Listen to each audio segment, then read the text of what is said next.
Sebelum melanjutkan tayangan ini, please jangan lupa like, comment, subscribe, dan share ke teman-teman kalian kalau tayangan ini dirasa bermanfaat, biar kita makin semangat. Terima kasih. Ya, assalamualaikum warahmatullahi wabarakatuh. Jumpa lagi bersama saya Dimas Wicaksono di channel kesayangan orang-orang yang berpikir di mana lagi kalau bukan di garis lurus. Nah, kali ini saya akan membahas sebuah buku ya. Ini buku bisa dilihat judulnya Terdepan, Terluar, dan Tertinggal. Buku ini berisi tentang antologi puisi obskur Indonesia 1945 sampai 2045. Jadi puisi-puisi yang bisa dibilang underrated ya. Jadi tidak begitu dikenal siapa penulisnya, dan penulisnya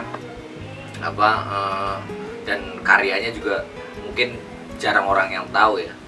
Jadi hanya sebagian orang yang tahu, dan ini pun melakukan observasinya si Mas Bang Martin Suryajaya ini melakukan pencarian yang cukup baik ya. Jadi berdasarkan arsip-arsip juga.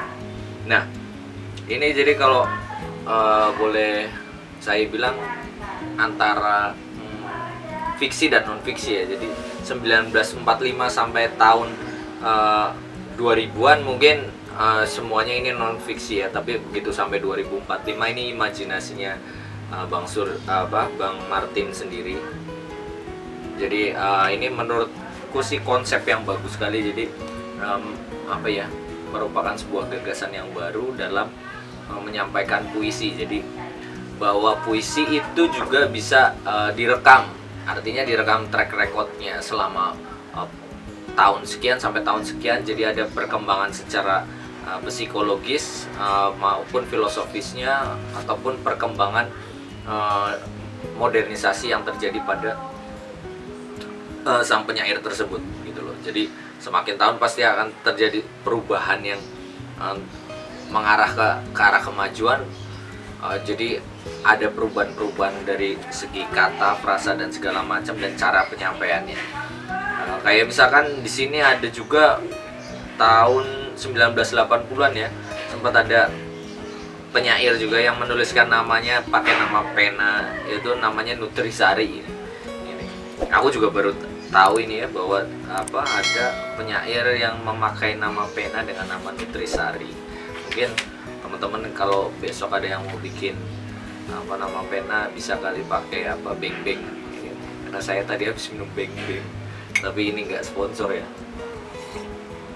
Oke. Nah, jadi kalau teman-teman yang berminat terhadap dunia puisi ini bagus banget dalam arti menyampaikan puisi dengan cara yang berbeda, bahwa kita punya imajinasi bagaimana perkembangan puisi itu terjadi, bagaimana pola penulisan yang berkembang terhadap dunia puisi gitu. Nah, puisi-puisi obskur ini menurutku bisa jadi tambahan referensi, karena puisi ini puisi yang jarang kita nikmati secara umum gitu kan. Kalau teman-teman tahu Hairil Anwar atau W.S. Rendra pasti itu mungkin sudah biasa ya, tapi kalau ini puisi-puisi yang jarang dinikmati. Oke. Dan berikutnya saya akan membacakan dua di antara beberapa puisi di antologi puisi obskur Indonesia 1945 sampai 2045. Saya memilih dua secara acak. Jadi ini tanpa latihan. Jadi saya tanpa pendalaman ataupun penghayatan sebelumnya, malam-malam berlatih sambil minum air sobekan kertasnya, enggak. Saya ini benar-benar spontanitas saja ya. 1, 2, 3, stop. Nah, kita lihat puisinya siapa, bisa dilihat. Oke. Sendiri di Ruang Keluarga. Ini karya dari Gladys Wandi. Sendiri di ruang keluarga. Makan bersama papa, mama, kakak, adik. Semua makan sekeluarga. Satu keluarga buat sendiri di ruang keluarga. Dalam buket fresia dan kaca-kaca menyerpih, berjingkak ke beranda. melihat bulan seperti waktu dulu. Anak perempuan bermain kepik sebelum suami datang, terbawa nasib kemari. Pengantin dengan kembang hortensia, dapur dalam warna jelaga. Anak perempuan berlarian, pintu-pintu terbuka dan terbanting. Rumah dalam wangi betadin, kapas putih di meja diterbangkan angin dari jendela. Hujan di lampu taman, sendiri di ruang keluarga. Oke, itu tadi puisi dari Gladys Suwandi yang dibuat tahun 1995. Oke, berikutnya stop.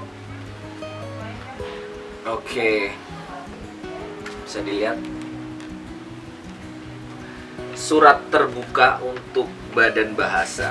Nah, ini menarik, sempet kok nggak bisa pas ya di sini ya. Jadi ini buatannya Yayasan Pancaroba. Yayasan Pancaroba tahun 2000 berapa ini? Tahun nggak ada keterangan tahunnya di sini ya. Surat terbuka untuk Badan Bahasa. Jadi saya sempat baca puisi ini dan menurut saya ini puisi yang cukup baik ya, dan berbeda secara konsep.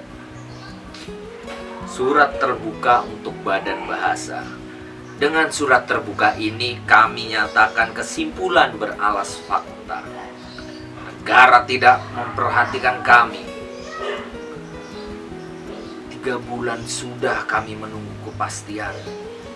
Anggaran hotel dan transportasi semula dikatakan semuanya beres, sudah teranggarkan. Tiba-tiba saja 2 minggu sebelum acara, Kabid Diplomasi Kebahasaan berkata, kami tidak menganggarkan. Semudah itu berkata-kata. Ini berakibat batalnya temu penyair Karawang, Bekasi.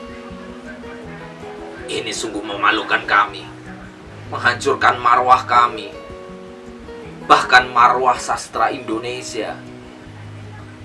Mau dibawa kemana negeri ini bila negara tidak peduli akan nasib penyairnya?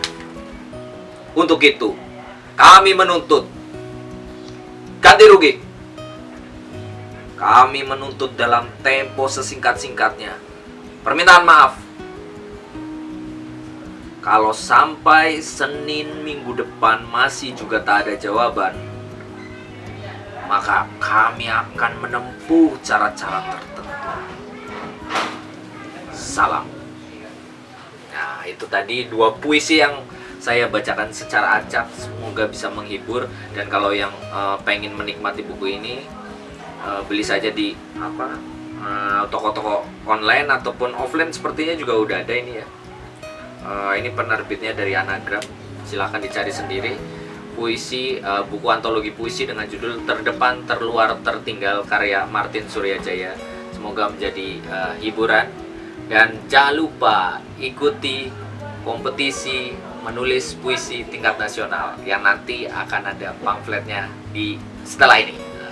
Oke, terima kasih. Assalamualaikum warahmatullahi wabarakatuh. Sampai jumpa di Garis Lurus, channel kesayangan orang-orang yang berpikir. Garis Lurus.